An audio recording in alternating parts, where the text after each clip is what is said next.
कहा जाता है रेत कभी सच में मरती नहीं, वो हर बार किसी की सांस लेकर फिर जिंदा हो जाती है।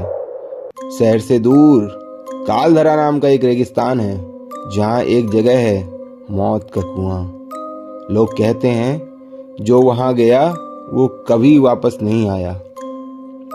रघुवीर चौहान एक ऊंट वाला, रेत का जहाज कहे जाने वाला आदमी, उसने इस रेगिस्तान के हर टीले को छुआ था, पर एक दिन वो रास्ता भटक गया और मौत के कुएं के करीब पहुंच गया।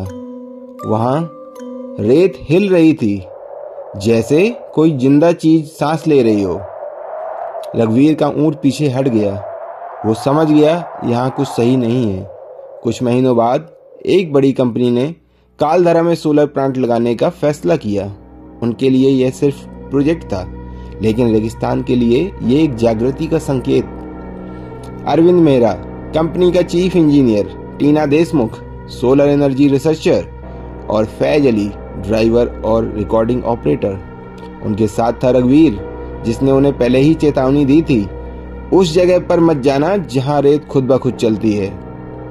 टीम आगे बढ़ रही थी। रेत की गर्मी, हवा का शोर और कहीं दूर से आती एक अजीब सी गंध। टीना घबरा जाती है। क्या आपने सुना? कोई मदद मांग रहा है। फैज हंसता है। इस रेगिस्तान में यहाँ तो हवा भी झूठ बोलती है। रघुवीर ने कुछ नहीं कहा, बस अपने ऊंट की लगाम कस ली, क्योंकि उसे पता था अब देर हो चुकी है। गाड़ी रेत में धंसने लगती है। अरविंद चिल्लाता है, फैज ब्रेक मारो, ब्रेक मारो। फैज चिल्लाता है, ब्रेक काम नहीं कर रहा सर। रेत नीचे खिंच रही थी जैसे कोई अदृश्य हाथ गाड़ी को पकड़ रहा हो। गाड़ी धीरे धीरे नीचे धंसती चली गई और फिर एक लंबा सन्नाटा।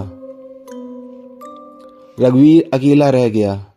चारों तरफ बस रेत और उसके नीचे से आती आवाजें, पानी दे दो, पानी पानी।